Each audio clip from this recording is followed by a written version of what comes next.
All right, so you ready to dive into this stuff about 403Bs? I know, I know.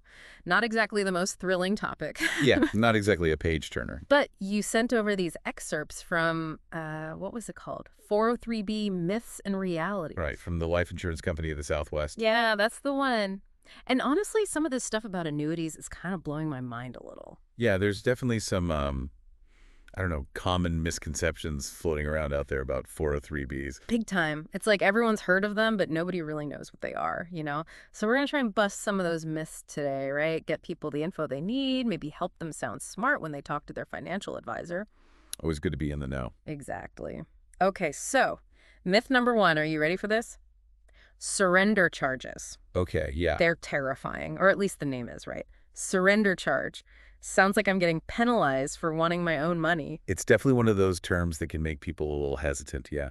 A little. It makes me break out in a cold sweat. But okay, so this document, it's saying that, get this, longer surrender periods, those are the ones that seem scary, right? They can actually mean you get higher interest. Yeah, it seems kind of counterintuitive, right? Totally backwards. But the way it works is, well, think of it like this. When they get your money, these insurance companies, they're not just sitting on it.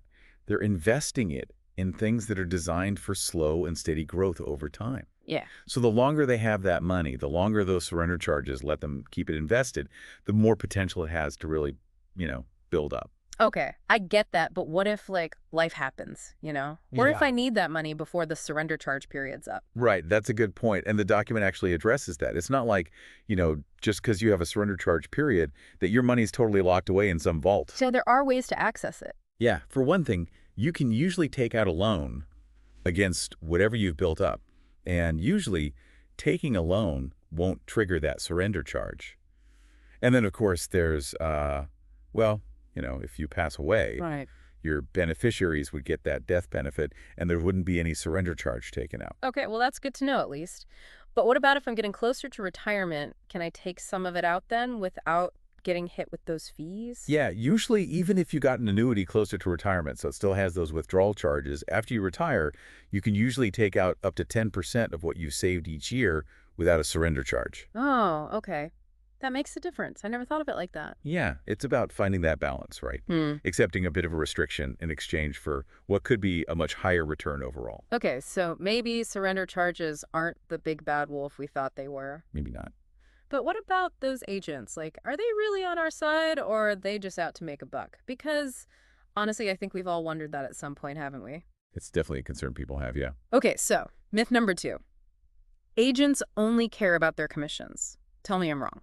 Well, this document from, the life insurance company, the Southwest, they make the case that it's actually in an agent's best interest to have happy clients, Yeah. clients that stick around and, get this, refer their friends. Okay, but I don't know. Does that really, like, pan out? I mean, how many people are going around recommending their 403B agent to their friends? Right, but think about it. The average person puts, what, like $225 a month into a 403B? Yeah, something like that, I think. So even with an 8% commission, which, remember those longer surrender periods we talked about? Those are the ones that tend to come with higher commissions. But even then, an 8% commission on $225 a month, that's what, like $216 for the whole year? Yeah. And that's before taxes. So not exactly a life-changing amount. Right. And then, on top of that, when those policies renew each year, the renewal commissions are usually even lower. So it's really more about playing the long game, building that trust, getting those referrals down the line. Exactly.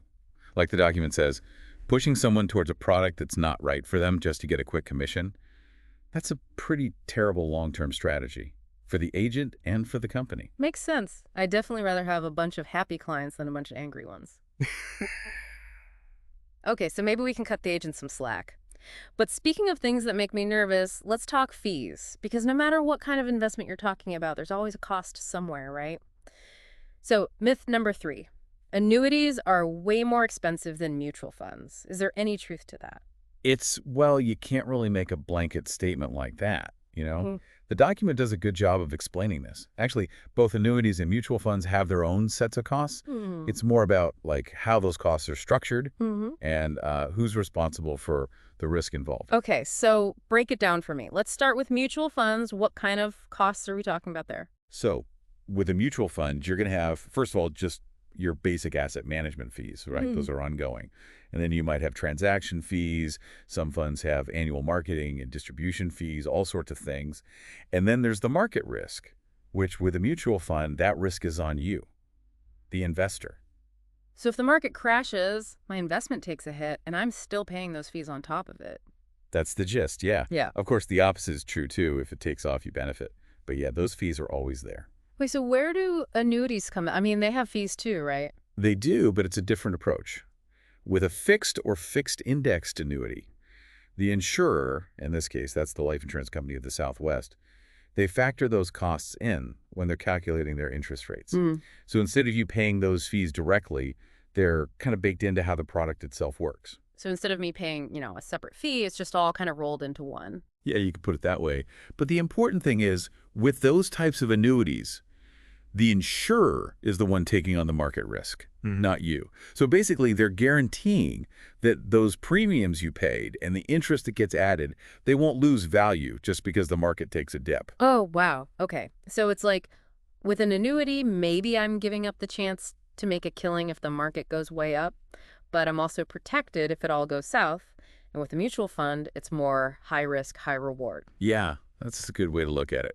But we do have to keep in mind this is a document from an insurance company that sells annuities. Right. So they're going to be focusing on the good stuff. Exactly. There are always two sides to every story. But like, what happens if the company itself has problems? Is your money still safe? That's something we should talk about, but maybe in a bit. So it's really all about finding what works for you, right? Your own goals, how much risk you're comfortable with. And speaking of, exploring those options, we've been talking about annuities this whole time, but, and this is important, we're looking at it through, kind of rose-colored glasses maybe, right? Right. This is one company's take on it, and, they're in the business of selling annuities. So. Exactly. It's just one side of the story. Exactly. And you need all the info to really make a good decision, right? Weigh all the arguments, do some more research on your own. Couldn't have said it better myself. So, listeners, I'm going to leave you with this. What questions haven't we asked? What else do you need to know to really feel good about your 403(b) decisions? Keep digging. And, here's to a happy and financially secure retirement for us all, right? Here